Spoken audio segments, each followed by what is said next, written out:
Okay, great day mga idol. May dumating tayo dito na bagong delivery ko. Actually, pagsasample natin to para sa mga motor or yung pagsakay ng motor at saka yung 4 wheels na gulong na pwedeng isakay sa ating pickup or do sa mga pickup nyo kung gusto nyo umorder. So, pakikita ko dito sa inyo dito yung pag-install mga idol. Yan, yan yung pagkasunod-sunod mga idol. Nasa sa inyo pa rin kung paano nyo gagawin. So ayan, may mga tornilyo siya dito sa ilalim. Bali 4 yan, 2 malaki. Tapos may 2 maliit siya. Ayan, ikpitan natin, pakita ko sa inyo mga idol. Mga idol, hindi lang basta-basta bakal to, makapal to. Pag nakita nyo ng personal to, yung steel nya napakaganda. Tapos coated of powder coating na yan. So makapal. Itong pagtutornilyo ko na to, pakikita ko sa inyo kung may gas-gas siya pagkatapos. Ayan o. Ayun, nailagay na natin yung sa harap na mahaba. Then yung likod niyan mga idol, ano siya, medyo mas maliit do sa tornilyo do sa harap. Kasi may parang paukay siya do sa loob. So pwede yung mas maliit na tornilyo dyan para hindi na lang masyado masagwa na kita yung mga tornilyo sa ilalim.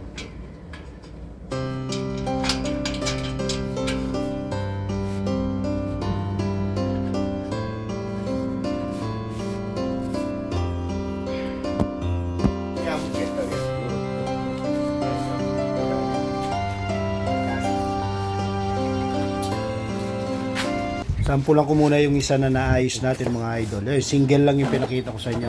Ito yung pangalawa. So, install din natin to. Same process lang mga idol. Mukha lang ng mga gagawin mo doon sa isa. Mamaya ilalabas natin siya para maipakita ng buo sa inyo.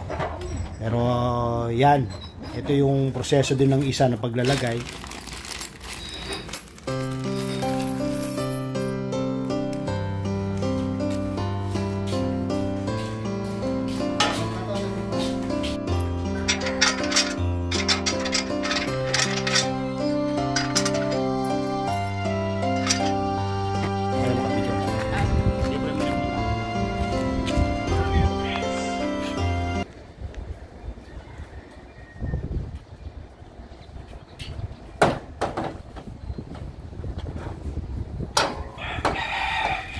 Lalabas na natin mga idol para maipakita ko sa inyo ng personal at maipakita yung ganda na quality nitong ating steel lamp. Ayan, may nanggugulo na bata.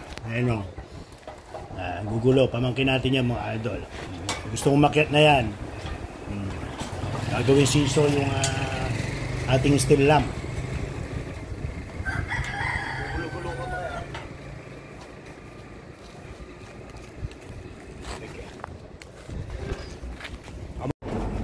Yan, nailagay na natin sample para maipakita ng personal sa inyo yan dito sa ating ginawang video.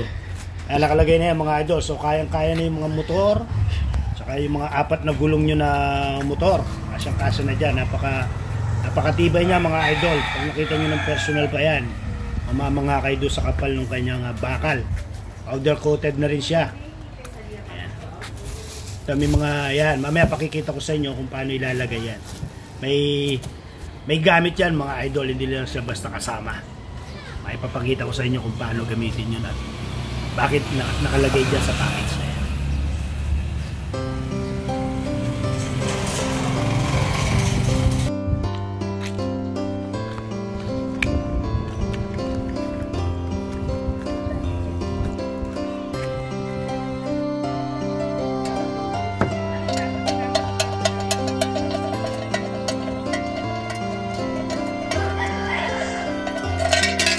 Kikita na natin mga idol kung saan nilalagay yan.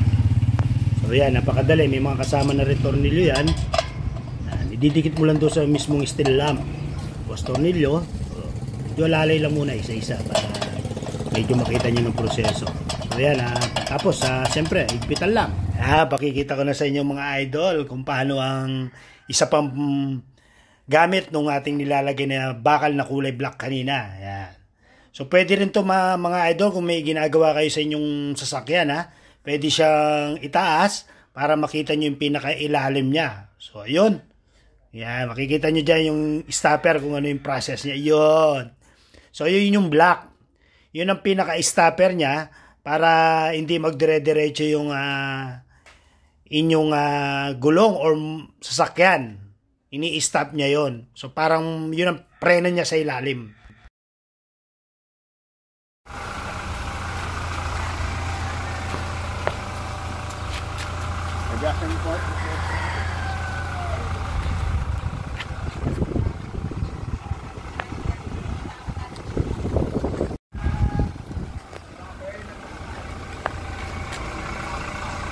Pinalitan na natin yan.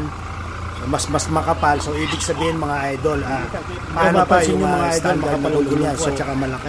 Mas maganda pa yung standard na agakyat niya. Gulong na makapal tong bakal na to eh. Yan o, kikita nyo. Sakto-sakto yung kapal ng gulong ko. Pero kung standard lang yan nung Hilux na binili nyo o yung 4x2, 4x4 na binili nyo, mas maganda.